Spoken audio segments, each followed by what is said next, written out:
Cinema serial ಅಂತ ತುಂಬಾನೇ ದಣಿದಿದ್ದ ನಟ ದಿಲೀಪ್ ರಾಜ್ ಅವರು ಪತ್ನಿ ಮಕ್ಕಳ ಜೊತೆ ಖುಷಿಯಾಗಿರುವ ಸಮಯದಲ್ಲಿ ಆ ವಿಧಿ ಅವರ ಬಾಳಲ್ಲಿ ಆಟವಾಡಿ ಬಿಟ್ಟಿತ್ತು.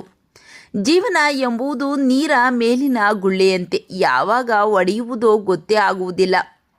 ವಿಧಿಯಾಟದ ಮುಂದೆ ಎಲ್ಲವೂ ಶೂನ್ಯ.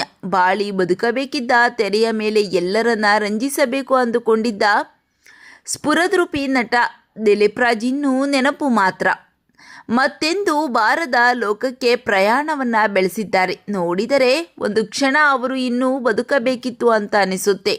ದಿಲೀಪ್ ರಾಜ್ ಅವರು ನಿಧನರಾಗುವ ಹಿಂದಿನ ದಿನ ರಾತ್ರಿ ಸ್ವಲ್ಪ ಎದೆನೋವು ಕಾಣಿಸಿಕೊಂಡಿದ್ದು, ಆಗ ಪತ್ನಿಯನ್ನ ಹತ್ತಿರ ಕರೆದು ನಾವಿಬ್ಬರು ಮದುವೆಯಾಗಿ ಇದೀಗ 25 ವರ್ಷ ಆಗಿದೆ, ಆ್ಯನಿವರ್ಸರಿಗೆ ವಿದೇಶಕ್ಕೆ ಹೋಗೋಣ ಅಂತ ಪ್ಲಾನ್ ಮಾಡಿದ್ರಂತೆ. ಅಷ್ಟೇ ಅಲ್ಲದೆ ನಮ್ಮ ಮಕ್ಕಳನ್ನು ನಾನು ಇಲ್ಲ ಅಂದರೂ ನೀನು ಚೆನ್ನಾಗಿ ನೋಡಿಕೊಳ್ಳಬೇಕು ಎಂದಿದ್ರಂತೆ.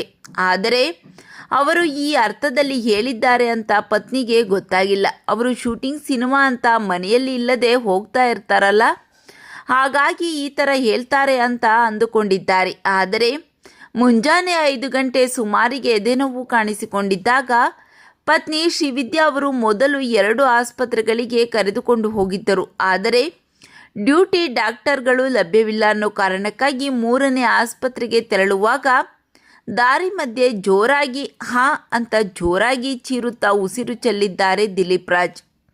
ನಟ ದಿಲೀಪ್ ರಾಜ್ ಅವರ ಬಗ್ಗೆ ನಿಮ್ಮ ಅನಿಸಿಕೆಗಳನ್ನು ಕಾಮೆಂಟ್ ಮಾಡಿ ತಿಳಿಸಿ.